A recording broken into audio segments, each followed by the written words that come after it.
Bonjour à tous et bienvenue sur la chaîne YouTube du collectif Les mots du silence. Vous êtes plein à m'avoir demandé à faire une autre introduction, mais clairement je me vois pas vous dire, je sais pas moi... Salut les chuchumés, comment ça va? Aujourd'hui on va parler de pédocriminalité. Non, j'ai un peu de mal avec ça. Après, si vous me trouvez une meilleure intro, il n'y a pas de souci, je la ferai avec plaisir. Je vous laisse chercher, je vous laisse m'écrire, il n'y a aucun problème.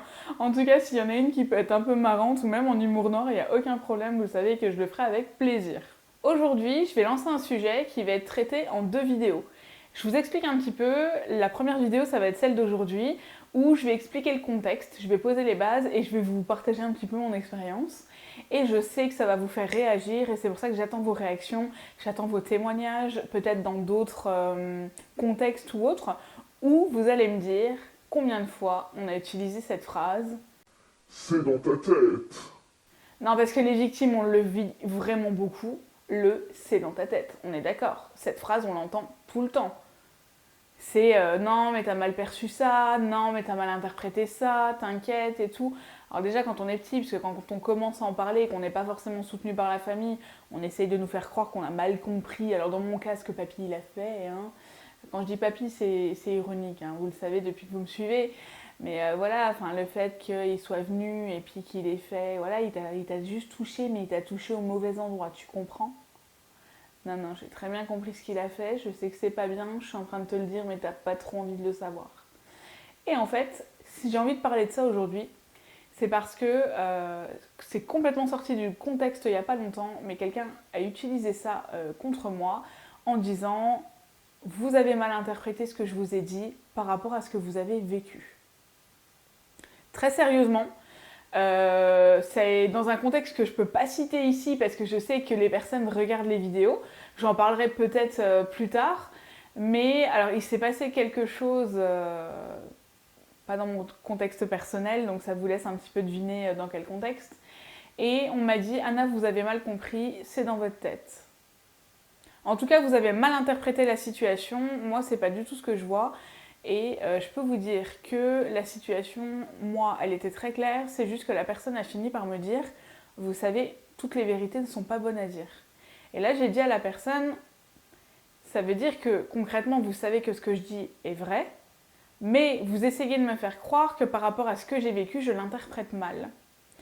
Et ça, les victimes, on l'entend beaucoup. Même si vous n'êtes pas victime et qu'en fait vous regardez ma vidéo, vous allez peut-être vous dire mais moi aussi je l'entends beaucoup, sauf que ça n'a pas exactement le même impact sur nous.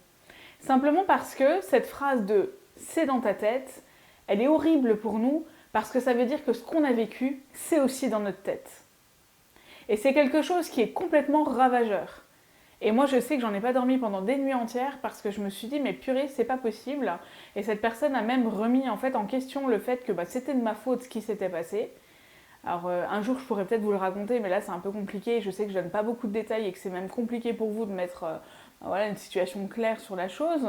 Mais c'est comme si la personne avait volé des bonbons devant vous et que vous l'aviez dit, puis qu'on vous disait c'est pas bon, c'est bon, on va pas voir la maman du petit garçon pour dire que j'ai volé des bonbons. Elle était pas obligée de le savoir, c'est bon.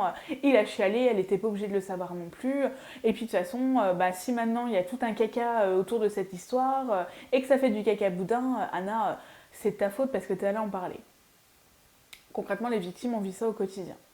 Cette culpabilisation, cette manipulation, etc. Et en fait, je voulais en parler parce que je trouvais ça très intéressant que ça se retrouve dans un contexte qui n'était pas du tout personnel, ni dans mon affaire, ni dans mon histoire, mais qu'en fait, on se permette de réutiliser mon histoire pour me dire que j'avais mal interprété les choses. Et ça a eu un effet tellement ravageur pendant 5 jours sur moi que je tenais à en parler et je tenais à partager ça avec vous. Parce que cette phrase, c'est dans ta tête, je suis sûre que vous êtes plein à l'avoir vécu et j'aimerais savoir justement dans quel contexte, etc. Pour en faire une autre vidéo où justement j'expliquerai peut-être plus en détail la situation parce qu'à ce moment-là je le pourrais. Et revenir vers vous aussi avec vos exemples, vos situations où on a pu vous dire que vous vous étiez trompé ou en tout cas que vous aviez mal interprété. Faites-vous confiance, c'est tout ce que j'ai à dire dans cette vidéo. C'est qu'en général, surtout quand on est sensible après avoir vécu tout ça, on a une manière de sentir les choses où il faut se faire confiance et il faut surtout pas parfois faire confiance à des gens nocifs qui vous diront en plus que toutes les vérités ne sont pas bonnes à dire. ça veut dire que vous avez tout à fait raison dans ce que vous êtes en train de dire, mais que tout n'est pas bon à dire. Et malheureusement, si quelque chose est en train de nuire à quelqu'un ou peut lui nuire et que vous osez aller voir la personne et lui dire, c'est pas vous qui êtes en tort, c'est la personne qui le cache. Je vous dis à bientôt et j'attends vos témoignages.